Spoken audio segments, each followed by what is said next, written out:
Welcome back to Savvy Seniors. You may have noticed that we have two special guests on the show today. One of them is Georgie, and Georgie's from Dog Guides in Oakville. Georgie's my 12th service dog in training, and he's just about to graduate as a hearing aid dog. So we brought him along today as a special treat. Our second special treat, no less than Georgie, of course, is Shay from Sunrise Senior Living. And Shay, we're so happy you're here today because Sunrise is such an amazing place for people to go. Tell me how the high care needs can be met at Sunrise as opposed to a long-term care facility, because there is a difference. There definitely is a difference. So, I mean, I get calls from families that will tell me, you know, I was told that my mom or dad needs long-term care. I always like to dissect that a little bit further because not everybody needs long-term care, and I like people to know that they have options. So if we look at maybe somebody who has high acute complex nursing care needs, that would be somebody who maybe needs a ventilator or somebody with a feeding tube or somebody who has maybe aggressive behaviors. Those needs would better be met at a long-term care setting. Right. And then what type of high care needs then can you accommodate and meet in retirement living? Yes. So these are the more common aging that we see with seniors. So this would be somebody who would maybe benefit from having access to 24-hour nursing, access to doctors that would come into the building because maybe they have mobility issues, or maybe they need assistance with two-person transfers or Hoyer lifts, those who need assistance with feeding or modified diets, somebody who is maybe bedridden and requires more frequent repositioning, or those who maybe they're physically great, but maybe need more of cognitive assistance and would benefit from being in a memory care neighborhood, maybe a secure neighborhood as well. And then maybe those who need palliative assistance. So that actually can be implemented into whatever suite that resident and their families have become familiar with. Right. Yeah. I think you just answered my question because I was going to ask how you manage those high care needs, because you really do a great job of that.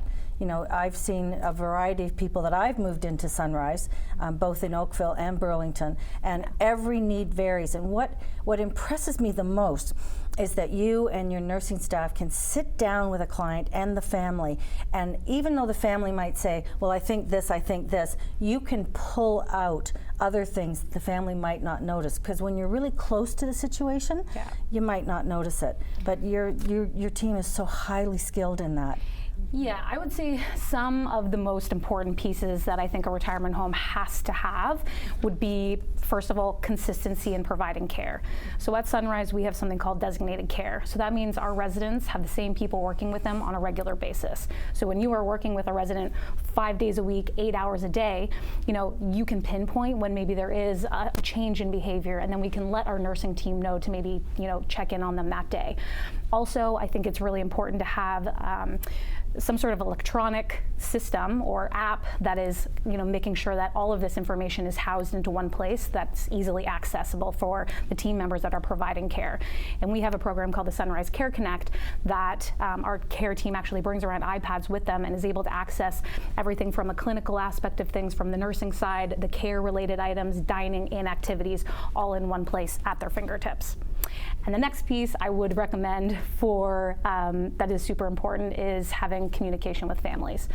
You know, we work with a lot of families who maybe were those primary caregivers of their loved ones, and to be able to, you know, trust a retirement home and kind of take a step back, which is quite difficult when they have been managing everything, is a tough thing to do. So we really want to make sure that we're keeping them in the loop as much as possible, open line of communication, even taking a collaborative approach to that care, and then allowing maybe those people to go back to being a spouse or a daughter or a son, and able to come in and spend that quality time with their loved one. Yeah, and just be a family member. Yeah.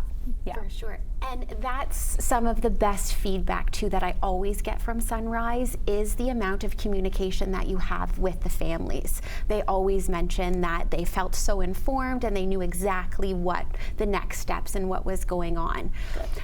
As we talk about taking the roles of being the daughter or being the spouse, one of the big questions that I always get is, if my spouse needs care, but I don't, is there a place where we can move so we can stay together? Yeah, so at Sunrise, in our assisted living, it really does cover a wide spectrum of care needs. It is the perfect place for couples that both have very different care needs, or maybe one that doesn't need anything, who still wants to maintain their independence, and maybe the other person does need mobility assistance and maybe a two-person transfer. Those people are able to be in the same suite together, and one receive that proper care that they need, and then the other one, as they normally would at home. Absolutely. And I think that's absolutely fantastic. I know, like, being in a relationship for maybe 40, 50, 60 years, sleeping in the same bed together for that long, and then you want to be together. For sure. So. And what types of sort of success stories have you seen on having this? I know going into families' homes before they make a move, and I can see on the face the stress in the children. The fear. Yep. And the guilt. The guilt, The kids are always guilty, but yet it's something they have to do. They must do for the safety of their parents. And I think in a lot of aspects, people are really burnt out. They're at their kind of breaking point, and they almost need a lifeline. So, I mean, once they move into Sunrise, we kind of see that, they're able to breathe again, they're able to have good night's sleeps again, and they're able to be together. Or family members, can feel confident that they're in a place that, their needs are being met safely. They're still having everything else, that's really important to them in life. So, yeah. Yeah, and would you agree with this statement too? I know through my experience, it was difficult for seniors to allow care to come into the home. Yes. As opposed to moving into a retirement residence where the care is there. Yes. What is your experience like with this? Yes, I mean, everybody's different, but that is definitely something that we see where families will tell me, we've tried to bring care coming into the home. My mom is not receptive of receiving care from them. But once they're in an alternative setting, such as a retirement home, we sometimes see that there actually is a change. They are more receptive to receiving care because this isn't their long-time home of 50 years. This is their new home, and they feel more welcoming with people coming in. And that's what I always tell people when we're moving them into retirement homes and Sunrise. And I've done 100 moves into Sunrise. I love Sunrise, and I love the staff. We love you too. Thank you.